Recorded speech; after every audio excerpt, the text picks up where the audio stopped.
अस्सलाम वालेकुम स्टूडेंट्स। आज हम सेकेंड फिजिक्स के चैप्टर नंबर 12 इलेक्ट्रोस्टैटिक्स के टॉपिक कूलम्स लॉ को डिस्कस करेंगे।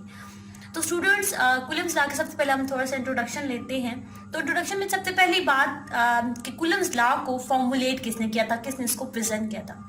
तो कूलम्स लॉ को चार्ल्स कूलम ने 1874 AD में फॉर्मुलेट किया था। मेनली कूलम लॉ को यूज किया जाता है for the measurement of the force between the electric charges. अब यहाँ पे हम फोर्स की मेजरमेंट करेंगे और उस फोर्स की जो कि दो इलेक्ट्रिक चार्जेस के दरमियान, चाहे वो पॉजिटिवली चार्ज हो या फिर नेगेटिवली चार्ज। अब आ जाते हैं इसकी स्टेटमेंट पे। The electrostatic force between 2 point charges. अब यहाँ पे इलेक्ट्रोस्टैटिक फोर्स की टर्म यूज की गई है। तो इलेक्ट्रोस्टैटिक फोर्स वो होती है कि जो किसी भी एटम्स या मॉलिक्यूल्स एटम्स और कंपाउंड्स के अंदर जो पॉजिटिव और नेगेटिव चार्जेस होते हैं उनको आपस में होल्ड करती है, कंबाइन करती है। इस बिटवीन 2 पॉइंट चार्ज। अब पॉइंट चार्जेस बच्चों वो होते हैं कि जिनका अपना साइज उन दोनों के दरमियान जो डिस्टेंस है उससे छोटा हो, ठीक है। इज डायरेक्टली प्रोपोर्शनल, वो डायरेक्टली प्रोपोर्शनल है to the product of their magnitudes, उनके मैग्नीट्यूड्स के प्रोडक्ट के। अब जहाँ पे दो चार्जेस जो है आपको बताए गए हैं कि 2 पॉइंट चार्जेस हैं, ठीक है, उनके मैग्नीट्यूड के प्रोडक्ट के डायरेक्टली प्रोपोर्शनल है। And inversely proportional to the square of the distance between them. और इनवर्सली प्रोपोर्शनल है किससे? To the square of the distance between them, उन दोनों चार्जेस के दरमियान जो डिस्टेंस है उनके स्क्वायर से।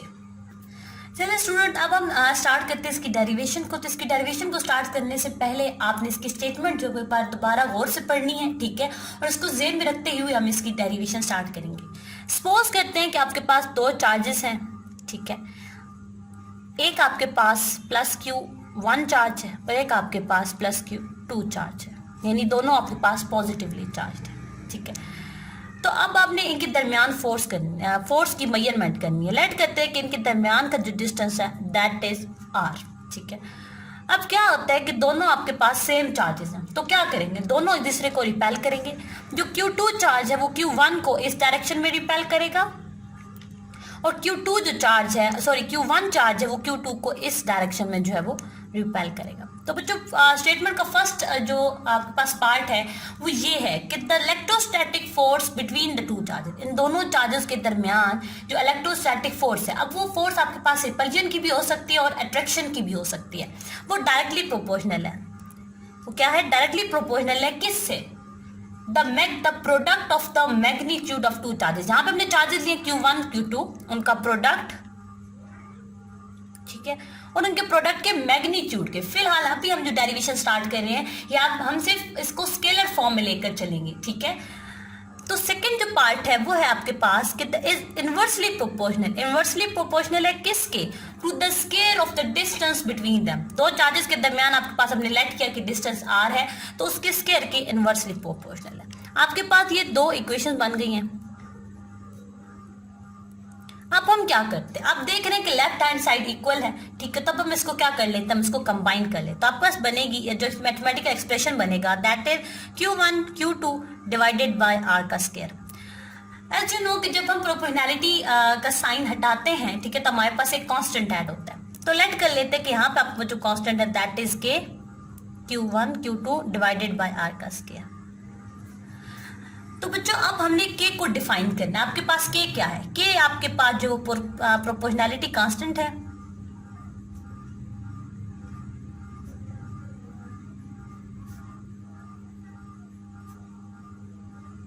इस प्रोपोर्शनैलिटी कांस्टेंट को आप इलेक्ट्रिक कांस्टेंट भी बोलते हैं। अब हम अगर फोर्स, चार्जेस और डिस्टेंस को उनके SI यूनिट्स में ही यूज करें तो के की वैल्यू जो है वो आपके पास आएगी 1/4 पाई एप्सिलॉन नॉट। अब एप्सिलॉन नॉट क्या है? एप्सिलॉन नॉट आपके पास होती है जी परमिटिविटी फॉर फ्री स्पेस।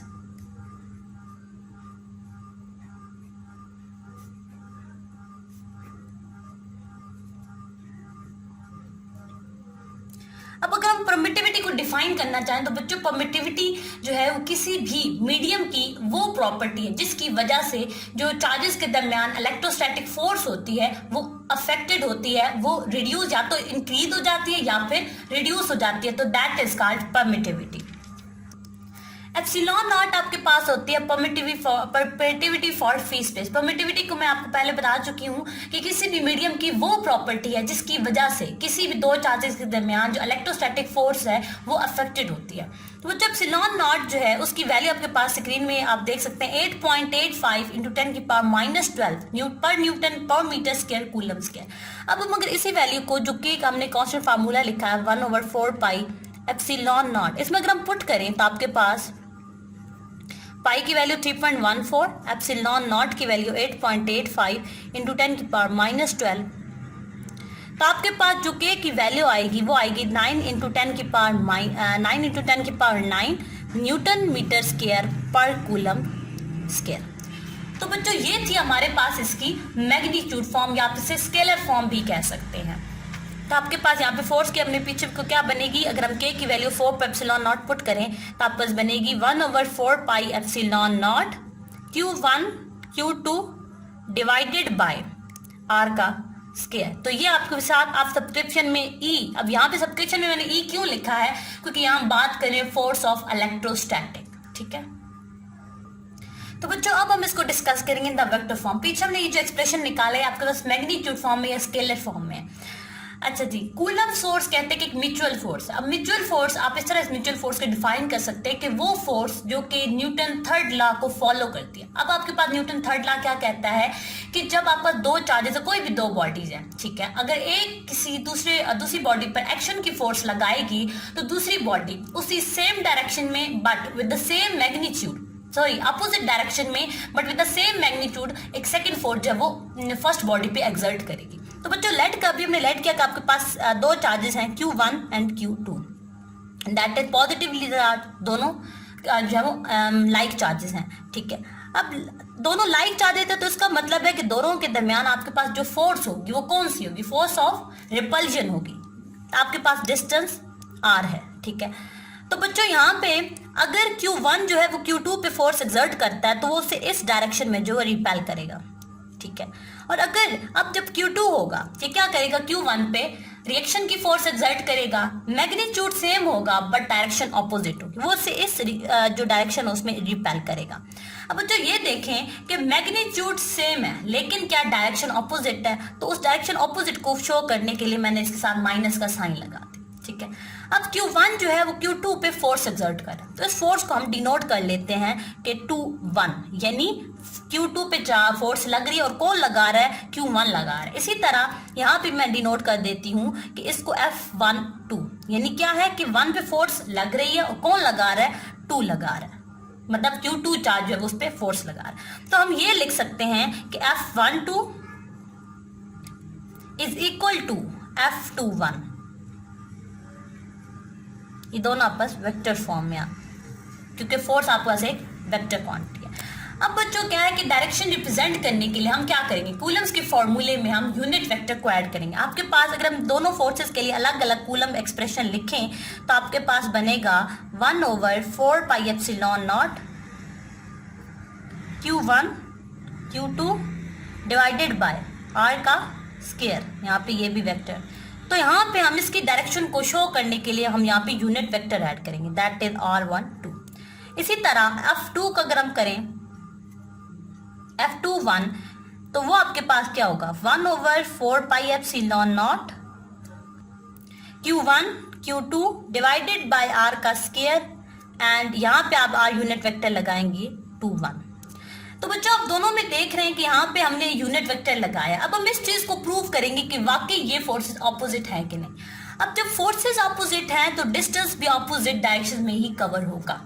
तो बच्चों इसकी डायरेक्शन को यूज शो करने के लिए यहाँ पे हमने वेक्टर कौन सा लगाया, R21, और इसकी डायरेक्शन को शो करने के लिए हमने लगाया यूनिट वेक्टर R12। तो बच्चों जब फोर्सेस ऑपोजिट डायरेक्शन में जो है एक्ट कर रही हैं तो इसका मतलब है कि डिस्टेंस भी ऑपोजिट डायरेक्शन में एक्ट करेगा, कवर होगा। तो हम ये लिख सकते हैं R12 is equal to -R21। पीछे जो हमने फोर्सेस का एक्सप्रेशन पढ़ा था वो आपके पास है F12 is equal to 1/4 pi epsilon not Q1 Q2 divided by R का स्क्वायर, और यहाँ पे हमने यूनिट वेक्टर ऐड किया था R12। तो बच्चों अगर हम हमारे पास ये इक्वेशन हमने अभी पीछे से डिड्यूस की है कि आपके पास R12 is equal to R21, यहाँ पे अगर हम R12 की ये वैल्यू इसमें पुट करें तो आपके पास क्या इक्वेशन बनेगी, F12 is equal to 1/4 pi epsilon not Q1 Q2 divided by R का स्क्वायर, और यहाँ पे आप पुट करेंगे तो माइनस R21। अगर हम इस माइनस को सेपरेट कर लें तो आपके पास अंदर ये फॉर्मूला आ जाएगा 1/4 pi epsilon not Q1 Q2 divided by R का square, R unit vector that is R21। तो देखें ये आपके पास फार्मूला है फोर्स 2-1 का, ठीक है, किसका फार्मूला फोर्स 2-1 का, तो आप यहाँ पुट कर सकते हैं F21। तो बच्चों ये चीज प्रूव हो गई है कि फोर्सेस का मैग्नीट्यूड सेम है बट डायरेक्शन ऑपोजिट है। तो ये थी इसकी वेक्टर फॉर्म। अब हम ये देखेंगे कि जो आपके पास मीडियम है, ठीक है, अभी तो हमने बात की थी कूलम लॉ की कि जब दो चार्जेस के दरमियान कोई मीडियम ना हो, फ्री स्पेस हो, तो उसकी हमने बात की थी। अब हम ये डिस्कस करेंगे अगर उन दो चार्जेस के दरमियान कोई मीडियम रख दिया जाए तो उससे इलेक्ट्रोस्टैटिक फोर्स पर क्या असर पड़ेगा। अच्छा स्टूडेंट्स, अब हम पढ़ेंगे कि डाइलेक्ट्रिक का इस फोर्स पर क्या इफेक्ट होता है। अब जो डाइलेक्ट्रिक क्या होता है, डाइलेक्ट्रिक आपके पास वो मीडियम होता है जो कि इंसुलेटर होगा। अगर आपके पास उन दो पॉइंट चार्जेस के दरमियान जो आप मीडियम रखेंगे अगर वो इंसुलेटर होगा तो उसे हम क्या कहेंगे, डाइलेक्ट्रिक। तो आप इस कह सकते हैं कि if medium is an insulator, if medium is an insulator, insulator आपके पास कौन होता है कि जो ना हीट को कंडक्ट कर सकता है और ना ही इलेक्ट्रिसिटी को, तो फिर हम इसे क्या कहेंगे, then it is called dielectric, या आप सिंपल इसको जो है वो एक इंसुलेटर भी कह सकते हैं। अब हमने ये पढ़ना है कि इसका जो है वो फोर्स ऑफ इलेक्ट्रोस्टैटिक्स पे क्या इफेक्ट पड़ता है। तो बच्चों ये ऑब्जर्व किया गया है कि जब भी उन पॉइंट चार्जेस के दरमियान आप कोई भी डाइलेक्ट्रिक यूज करते हो तो आपके पास जो इलेक्ट्रोस्टैटिक फोर्स है वो आपके पास रिड्यूस हो जाती है। अब किस तरह रिड्यूस होती है, लेट कर लेते हैं कि आपके पास इंसुलेटर की मौजूदगी में जो फोर्स है वो FD है, ठीक है, तो वो किसकी इक्वल, आपके पास जो इलेक्ट्रोस्टैटिक फोर्स होगी वो रिड्यूस हो जाएगी, आपके पास एक फैक्टर से रिड्यूस होगी, that is called epsilon R, ठीक है। अब एप्सिलॉन R क्या है, पहले हम इसकी को वैल्यू निकाल लेते तो आपके पास वैल्यू आएगी FE डिवाइडेड बाय FD। ये आपके पास वो फोर्स है जो कि फ्री स्पेस में है, ठीक है, जिसमें मीडियम फ्री स्पेस है, जबकि FD आपके पास वो फोर्स है जो कि हम किसी भी डाइलेक्ट्रिक की को एज अ मीडियम जब यूज करते हैं, ठीक है। अब एप्सिलॉन R क्या है, एप्सिलॉन R अब बच्चा आपके पास है रिलेटिव परमिटिविटी का फैक्टर,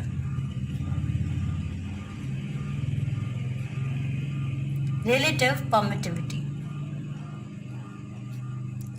तो परमिटिविटी को हम पहले डिफाइन कर चुके हैं। अब रिलेटिव परमिटिविटी क्या होती है ये आप इसी के फॉर्मूले से आप देख सकते हैं, ठीक है, कि द रेशो किसकी, वो फोर्स जो कि किसी भी फ्री स्पेस जो कि चार्जेस के दरमियान अगर free space as a medium use हो तो तब जो इलेक्ट्रोस्टैटिक फोर्स होगी उसकी रेशो किसके साथ, कि जब हम पॉइंट चार्जेस के दरमियान जो मीडियम है उसके तौर पर हम डाइलेक्ट्रिक को यूज करें, ठीक है। तो एप्सिलॉन R आपके पास क्या है कि the ratio of the electrostatic force in the absence of dielectric to the electrostatic force in the presence of dielectric, तो उसे हम क्या कहेंगे, रिलेटिव परमिटिविटी या एप्सिलॉन R। तो बच्चों अब आ जाते हैं, अगर हम एप्सिलॉन R को, ये तो पीछे हमने जो फैक्टर हमने एक्सप्रेशन निकाला था कूलम फोर्स का वो हमने निकाला था कि जब आपके पास मीडियम फ्री स्पेस हो। अब अगर आपके पास जो है वो मीडियम जो है वो कोई ना कोई डाइलेक्ट्रिक आ जाए तो एप्सिलॉन R के फैक्टर से जो असल इलेक्ट्रोस्टैटिक फोर्स है वो रिड्यूस हो जाएगी। तो बच्चों आपके पास जो FE का एक्सप्रेशन अगर हम उसको वेक्टर फॉर्म में लिखें तो आपके पास बनता है 1/4 pi epsilon not Q1 Q2 divided by R का स्क्वायर और R यूनिट वेक्टर। तो बच्चों अब हम फोर्स मालूम करेंगे कि जब आपके पास दो पॉइंट चार्जेस के दरमियान जो है वो आप dielectric as a medium use करते हैं। तो अब यहाँ पे फार्मूला आप देख रहे हैं FE over epsilon R। FE की वैल्यू आप यहाँ से पुट करेंगे तो आपके पास आएगा 1/4 pi epsilon not into Q1 Q2 divided by R vector and R unit vector. अब डिवाइड हो रहा है तब उसको मल्टीप्लाई के साइन में कन्वर्ट करेंगे तो आपके पास ये आ जाएगा। अब इनको अगर आप इकट्ठा करेंगे तो आपके पास बनेगा Q1 Q2 divided bye 4 pi epsilon not epsilon R and that is